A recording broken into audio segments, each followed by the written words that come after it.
nothing to something. And like Dara said, that is the great story of America. The promise that there's mobility, the promise we can move up that ladder. But today, we've moved to a society of dependency, right? I saw somebody answer the White House's tweet on this today by saying the answer to socialism is more capitalism. This is more capitalism. Yeah. This is aligning every child in America with the upside of free markets and the benefits. And that is your Main Street agenda, Mr. President. No tax on tips, that doesn't help rich folks. That helps the people who feel left out and left behind. No tax on overtime, no tax or deduction on Social Security, and the Trump accounts, right, that everybody in this room are here and we've been working so hard on, but would never come to fruition without your leadership. Those will change the game forever. It makes America an ownership society again, because all of those kids will see the benefit of compounding. If you start with $1,000 and $750 is added a year by parents, grandparents, by churches, by the companies in this room who will all contribute to the accounts of the kids of their employees, by the great philanthropists in America. I think $750 is a low estimate per year. I think so. But if you do that, by age 18, Mr. President, these are worth $50,000. By age 30, they're worth $175,000. And if you do it every year of your life, at age 50, they're worth $1 million. You are giving the shot for every American to feel like they're in the game again, part of America with that economic mobility, that dream that led Michael Dell to start Dell Computer in his dorm room, Dara to feel like he had a shot after coming here from Iran, and a couple poor kids from Missouri and Indiana to make it to where we are today. So thank you for your leadership. This would not happen without the reconciliation bill and the work of the many in this room, but spearheaded by the Speaker and Jason Smith, the big, beautiful bill. This is the vehicle to get the Invest America Act passed. So thank you, sir. Thank you very much, Brett. Great job. And nobody knew I was going to call you. He might have done the best job of the group. Got to think about that, Mike. Good recommendation, Michael. Does anybody have any questions? I think it's something that's really got to be talked about, because it's somewhat of a miracle that we're close to pulling it off. Please. What's the latest estimate on when you think the big, beautiful bill will pass? We put Independence Day as a self-imposed deadline, and we certainly hope, I believe, we can still meet that. It's up to the Senate. The bill's in the Senate's hands now, but I spoke with Leader Thune as recently as last night. He's feeling very optimistic. You see the Senate going through the same deliberations we went through in the House, except we had 14 months to do it. They've got a truncated time period to get that done. But as you all know, I've encouraged my dear friends and colleagues over there, don't modify it too much, because we've got a very delicate balance that we reached, and it took us a long time to get there. And we don't want to upset that balance too much. So they're putting their fingerprints on it. I hope it'll be a light touch, and they'll send it back, and we'll get this thing done and get to the President's desk. And really, we have tremendous spirit. I've never seen anything like it. There's just an unbelievable. We'll always have a couple of people. I don't want to use the word grandstanders. I'd never use such a word, but you'll always have that a little bit. But maybe you won't even have that. Who knows? There's tremendous spirit for this bill. I think like we haven't seen very much, Jason, right? We haven't seen too much. So I think it's going to go pretty quickly.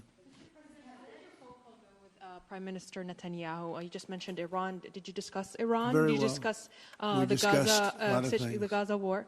Yeah, we discussed a lot of things, and it went very well, very smooth. We'll see what happens. You know, we're trying to do something with a country we just spoke about, Iran. I think you should negotiate this. You might be better. I think I'm going to send you today. What a good idea. This could have been the idea of the day. We'll have Dara get up and negotiate. They are good negotiators, but they're tough. Sometimes they can be too tough. That's the problem. So we're trying to make a deal so that there's no destruction and death. And we've told them that, and I've told them that, and I hope that's the way it works out. But it might not work out that way. We'll soon find out. Yeah, please.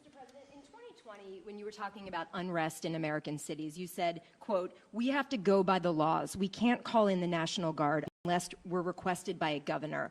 What changed now? Why is this situation different to not consult with Governor Newsom about this? Well, the biggest change from that statement is we have an incompetent governor. So I talked about governors, but I didn't talk about he's an incompetent governor. Look at the job he's doing in California. He's destroying one of our great states. And if I didn't get involved, if we didn't bring the Guard in, and we would bring more in if we needed it, because we have to make sure there's going to be law and order. You had a disaster happening. And they now admit it was a disaster. I watched the chief yesterday, who's a good man, by the way, and he said, "Wow, we're lucky we did this because they were overwhelmed. You saw what was happening, so we did the right thing. Everybody agrees to that. But you have a governor who let the city burn down, didn't want water to be sent down to him. And I sent billions of gallons of water. I wanted to do it in the first term. He wouldn't do it over."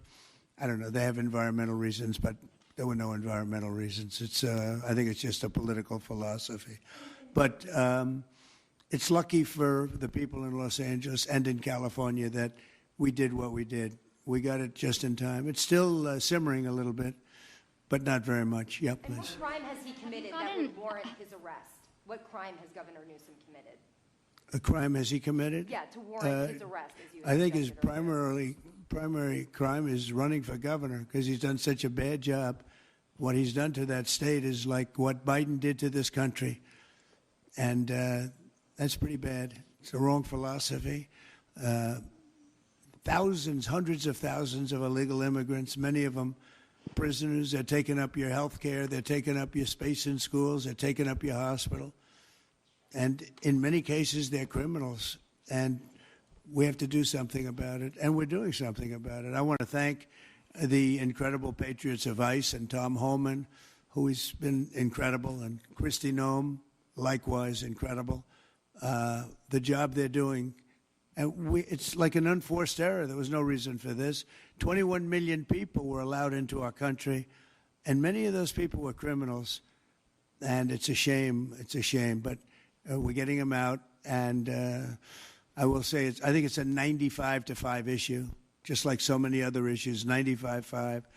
And the Democrats lost an election in a landslide because they're on the wrong side of the issues. I mean, it's not even conceivable that somebody would do the kind of things that he did. And then, you talk about projects. They want to build a train going from San Francisco to L.A., and it's costing hundreds of billions of dollars more than they thought it was going to cost. It's not even believable. To Brad and to people sitting here, would you believe that a train, it was going to cost X dollars and it might be 100 times X?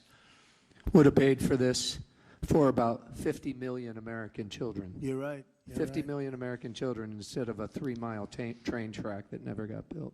We could have put Lincoln in charge with no experience. He would have done a good job. I guarantee you that. All right, please, Peter. Mr. President, have you gotten an update from your negotiating? Thank you, President Trump. So it seems like Gavin Newsom likes the attention that he's getting right now from you. Yeah, I think it seems like he does. If you look at recent history, somebody who was running for president, who got arrested and had a mugshot, you could make the argument that politically that wound up helping you. Are you worried at all at this moment that talking about him getting arrested could be helpful to his political prospects? Because a lot of people think he wants to be sitting right where you are. Well, in my case, it was a witch hunt, and everybody knew it. And I was able to explain that during the process. Otherwise, I wouldn't be sitting here right now. And it was a total witch hunt. It's proven to be a witch hunt, and you see what's happened. In his case, it really is very obvious. You look at what's happened between the fires, I could name 10 things right now. We talk about the trains. We talk about all of the costs in California. You talk about all of the people that are flowing in, destroying life for everyone else. So no, I don't think it's going to help him. I think it's actually very bad for him. And right around the time that we were walking in here, the governor and the state attorney general said that they're going to sue you for sending the National Guard in. They're saying there's no invasion, there's no rebellion. The president is trying to manufacture chaos and crisis on the ground for his own political ends. Federalizing the California National Guard is an abuse of the president's authority under law. Well, it's interesting. You watched the same clips as I did.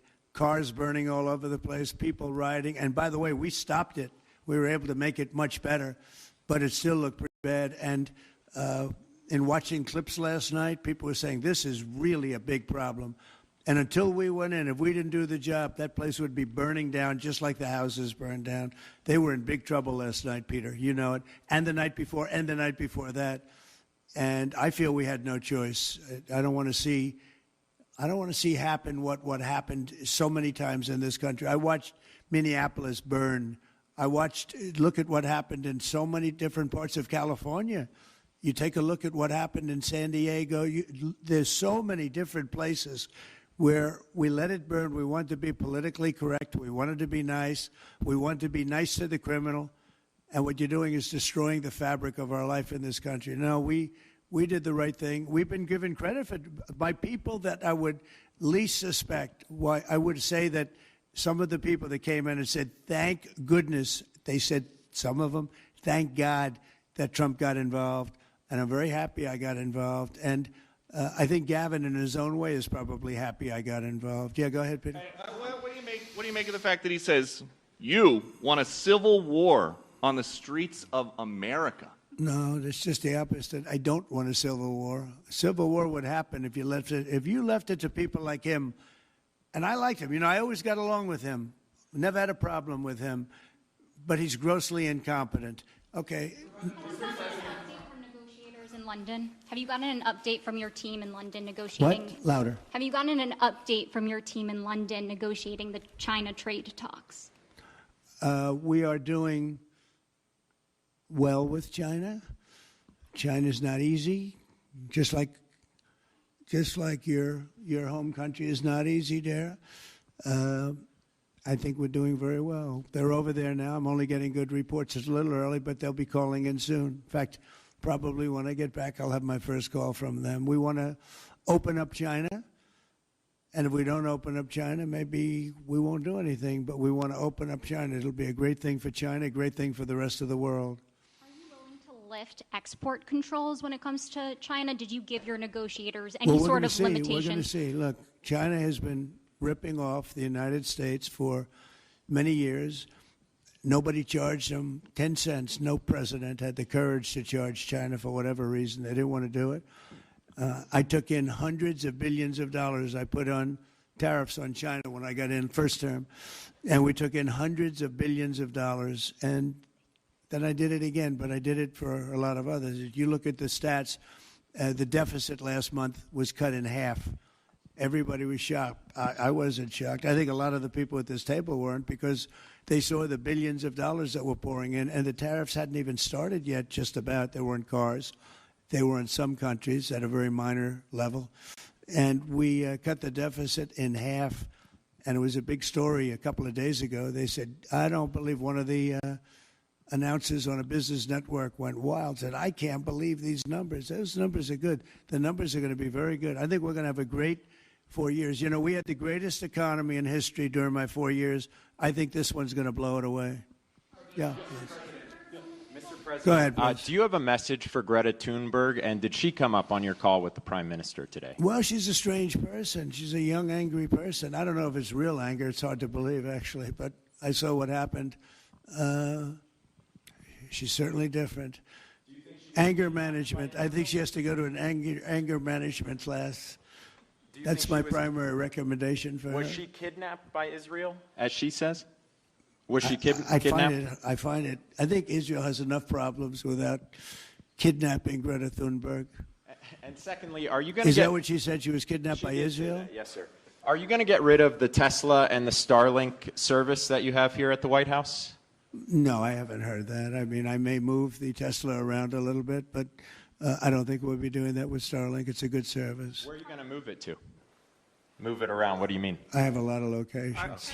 Actually, about the Tesla. I got so many locations, I don't know what to do with them all. About the Tesla, did you ever see Elon Musk get physical with the Treasury Secretary? No, I didn't. And I tried to They ask... did have an argument, but I didn't see I didn't see a lot of physicality there. And there was this New York Times report that he did not want to talk about, Elon Musk, that alleged that he, towards the end of his time in the White House, was blurring the lines between recreational use of drugs and medicinal. Do you think he ever had drugs here at the White House? I really don't know. I don't think so. I hope not. Look, I wish him well. You understand. We had a good relationship, and I just wish him well. Very well, actually. Yeah. About aid in Gaza, you mentioned now the flotilla. Do you have a response at all about Israel intercepting this boat? And can you give us an update on what's happening to the entry of aid into Gaza right now? We've had people being shot by Israeli forces who are trying to get aid from the Gaza Humanitarian Foundation. Yes. Gaza right now is in the midst of a massive negotiation between us and Hamas and Israel, and Iran actually is involved. And we'll see what's going to happen with Gaza. We want to get the hostages back. That's all I can tell you. Yeah, please, in the back. I can go back to California briefly. You had said yesterday when asked by reporters that it was not an insurrection taking place, but then on True Social a bit later, you'd said they were insurrectionists. After what you've seen You're talking about in L.A.? Yes, sir, in L.A. I wouldn't call it quite an insurrection, but it could have led to an insurrection. I mean, that was a lot of harm that was going on last night. I watched it very closely. And it was amazing that the job that the National Guard did. And by the way, the police were working very hard also. But, you know, the police are given instructions to be politically correct. I said, no, you don't have to be politically correct. You have to do the job. And on Elon Musk, do you plan to speak to him on the phone anytime soon? I know some. Which one? On Elon Musk, do you plan to speak to him on the phone anytime soon? I haven't really thought about it, actually. I would imagine he wants to speak to me. I would think that. If I were him, I'd want to speak to me. And maybe he was already called. You'd have to ask him whether or not he's already called. But I'd have no problem with it. If he calls you, pick up and speak to him? Well, I don't want to say that, but I would imagine he'd want to talk to me. Mr. President, you were supposed to get a counter. Yeah, please. You were supposed to get a counter proposal from Iran today. Have you gotten that proposal? And what is the main impediment? We have a meeting with Iran on Thursday, so we're going to wait till Thursday. And what's the main impediment to getting a deal? Well, they're just asking for things that you can't do. They don't want to give up what they have to give up. You know what that is. They seek enrichment. We can't have enrichment. We want just the opposite. And so far, they're not there. I hate to say that, because the alternative is a very, very dire one. But they're not there. They have given us their thoughts on the deal, and I said, it's just not acceptable. So this is the main topic for Prime Minister Netanyahu today when you spoke? I would say, yeah. I don't know what else. I can talk about the weather. Well, you can talk about Lebanon. Pretty much that's the main topic. Lebanon is the ceasefire. We talked about Lebanon also, yeah, we did. What about Lebanon, sir? Well, Lebanon's working very hard. They have a great new ambassador that I put there. Man I know very well. He's very smart. I didn't even know he was Lebanese. And I said, why would you want Lebanon? He said, I was born there. I love it. I love the people. I said, it's very dangerous going to Lebanon. There are some ambassadorships that are wonderful. There are some that are dangerous. I said, Michel, his name is. It's a he, Michel, very elegant man. And I said, why would you want this? And he said, because I love my country and I love those people. I said, it's very dangerous. He goes, I don't care. This is not a man that lived on danger. He's a very successful man from here. And he wanted to be the ambassador despite probably a very dangerous situation he's going into. You see what's going on. But I had great respect for that. He loves that country. He loves it. He was born there. He loves the country. Yeah. Mr. President. You've got a big, beautiful parade coming up on Saturday. We do. What's your biggest expectations for that? Then I've got a second question in regards to Gavin Newsom. Go ahead and talk about the big, beautiful parade. Thank you, Brian. It's such a, I think, important moment for this country. 2 weeks ago I was calling people and back and forth with leaders, including President Putin, including French president, including lots of different people. And all of them said, we're celebrating victory in World War II. And I said, wow, isn't that amazing? We're the only one that wasn't celebrating, and we're the one that won the war. Now, Russia did help. They did lose 51 million people, in all fairness. People would say, oh, he's sticking up for Russia. No, they lost 51 million people. And, we can't forget that. But France was celebrating.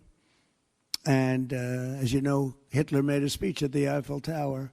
But when I spoke to President Macron, he said, oh, we are celebrating the great victory of World War II. And I think that's great that he was doing it. But we're the one that won it, and we weren't celebrating. I said to myself, isn't that crazy? And I think it's time for us to celebrate a little bit. We've had a lot of victories. We won 2 world wars, and then we go out and change the name of the forts where we won the wars. You go out, we win world wars from Fort Robert E. Lee, from Fort Bragg, from all the different forts. And what do? We change the name of the forts because we want to be politically correct. So a lot of them we're changing back. You probably noticed Fort Bragg and others. But I think it's a time to celebrate our military. We've rebuilt our military largely. Little low on ammunition. That's because it goes out very fast to other countries, one in particular. But we'll get that back very quickly. But we have a military the likes of which nobody has. Nobody comes close. We have the best equipment in the world. We make the best equipment in the world.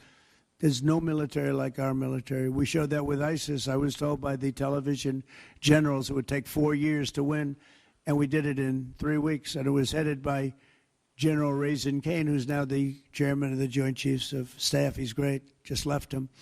No, I think it's time that we celebrate. And I sort of have to laugh at these people. Well, you're going to spend a lot of money. A lot of that money is being paid for by me and people that make donations. I don't know if you know that. A lot of it won't even come out of the military. I think I can say that, Susie, right? We have people putting up money to do it. Not that it's necessary, because I think it's a great expenditure. We have many tanks. We have all sorts of new ones and very old ones, old from World War I and World War II. It's really a celebration of the Army. So the Army is a year older than the country. So next year we celebrate 250 years, but we're celebrating the Army on Flag Day. And it's not my birthday. It is my birthday, but I'm not celebrating my birthday. I'm celebrating Flag Day. It happens to be the same day, so I take a little heat. But Flag Day is the appropriate date. And we're celebrating 250 years of the Army, a great service. And remember, think of it. We won so much. We won World War I, World War II, so much else. And then we became politically correct. But I can only tell you that I was told that ISIS would take anywhere from 4 to 5 years, and we did it in 3 weeks. You were there, you watched, right? We have the greatest military in the world. Nobody can beat us. As long as we have our right leadership, nobody can beat us. If we have stupid people running it, like you had in Afghanistan, when you look at that, first of all, Afghanistan should have been an easy victory as a war, but we were so sad the way we fought it, so ridiculous. We fight not to win, but we didn't used to be that way. And we're celebrating, because I think the day in Afghanistan was the saddest period of time in the history of our country. That was a Biden mess with bad generals like Milley and others. They were bad. They were incompetent generals. I know all the good ones and the bad ones. We got rid of most of the bad ones. But it was time to celebrate, and that's what we're doing. So it's on June 14th, and it's going to be a parade the likes of which I don't know if we've ever had a parade like that. It's going to be incredible. We have even though it's the Army, we have a lot of those Army airplanes flying over the top, and we have tanks all over the place, and we have thousands and thousands of soldiers going to bravely march down the streets. It's going to be a beautiful day, I think, and we're going to celebrate our country. You spoke of leadership, and real quickly, speaking of Gavin Newsom, is he the right leader for California, considering how massive their economy is and all these U.S. investments coming in? Is he the right governor and leader for the future of California and for U.S. investments? I don't think he is. I mean, I think he's done a terrible job. And, he's a guy, I always got along with him. You look at his past statements about me. I was a great president. I always took care of California, all that. But I'm just talking on results. You look, he has the advantage of beautiful weather, maybe the best weather of any state when you think about it. Beautiful weather, beautiful ocean, beautiful everything. You have all the advantages, and he didn't take advantage of that. And he's let people come in by the millions who are overrunning your hospitals, your education system, and your police. Your police are being overrun. Look at what's happened. he should only be happy I sent in the military, because if I didn't send them in, you would have had a problem there, the likes of which we haven't seen in a long time. Yeah, please. Thank you, Brian, very much. Supersonic flight. On supersonic flight. Supersonic Yes, flight. sir. I know you just signed an executive order Right. on it. Do you want to see a supersonic Air Force One in the next 10 years or so? Oh, well, I don't care too much about that, but I would like to see, you know, if you think about it, flight, the word flight's an interesting word, but it's probably the only category where we've actually gone backwards, because we used to have the Concorde, and we could fly to London, Brad, very quickly and nicely, and today it takes you 2 times and 3 times as long. It's the only thing where we've regressed. By the way, the Concorde, to my way of thinking, to this day, Michael, because you're very much into aesthetics, I know, but to this day was one of the most beautiful pieces of art I've ever seen. It was a piece of art, the beauty of the Concorde. It was the most beautiful plane, but it was you know, got you there in half the time. Now you spend a lot of time, and there's no reason for it. Because, you know, they have the sonic boom. It's not a huge problem, but they have the sonic boom thing pretty well figured out. The technology changes, the change in the skin, the change in weight, all of the other things. There's no reason why we shouldn't do great. So we are making it possible for them to do supersonic and get us back on the track. I mean, think of it, 30 years ago, we actually had planes that flew much faster than we do now. It took you half the time to get to a location. So we've regressed, and we're going to progress. Eh? Right. Sort of an amazing thing, isn't it, though? We've gone backwards. On Wall Street, they haven't done that. If Goldman Sachs was like that, you wouldn't have Goldman Sachs anymore.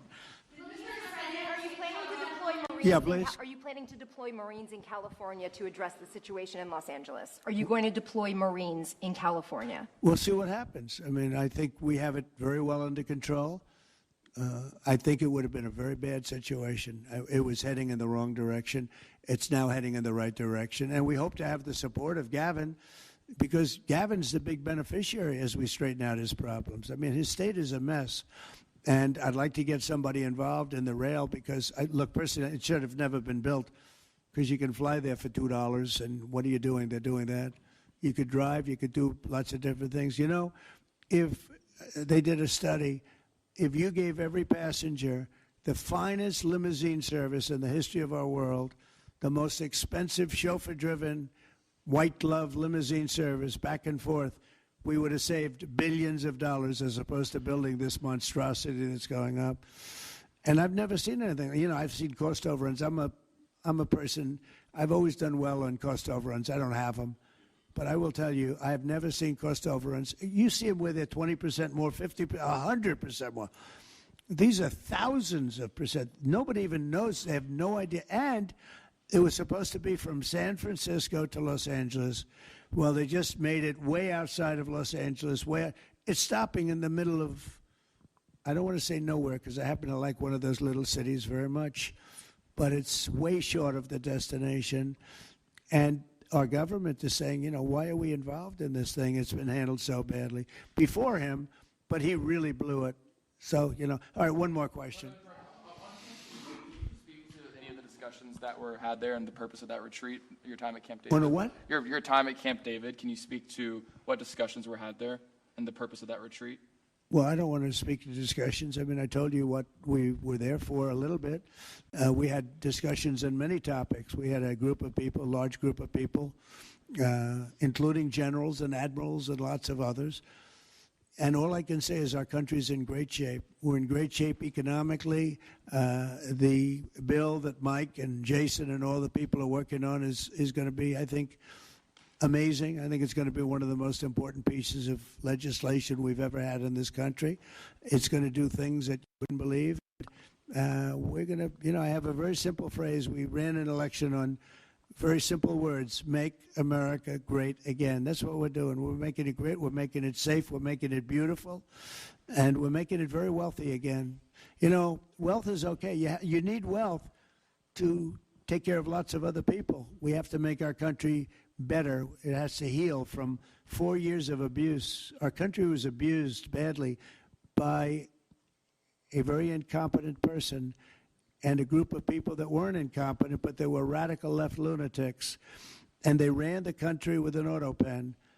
And I hope that law enforcement's looking at that very seriously. That's like a takeover of our country in a certain way, because this guy had no idea what he was doing. You saw that during the debate. You saw that in other cases. I mean, he had no idea. I saw it years ago. By the way, 40 years ago, he had no. He was bad 40 years ago. We're not just talking about. And they always like to say age, but it's not age. I know people 88, 89, 92. Bernie Marcus, who just passed away, was 95. I spoke to him a year before. He was 100%.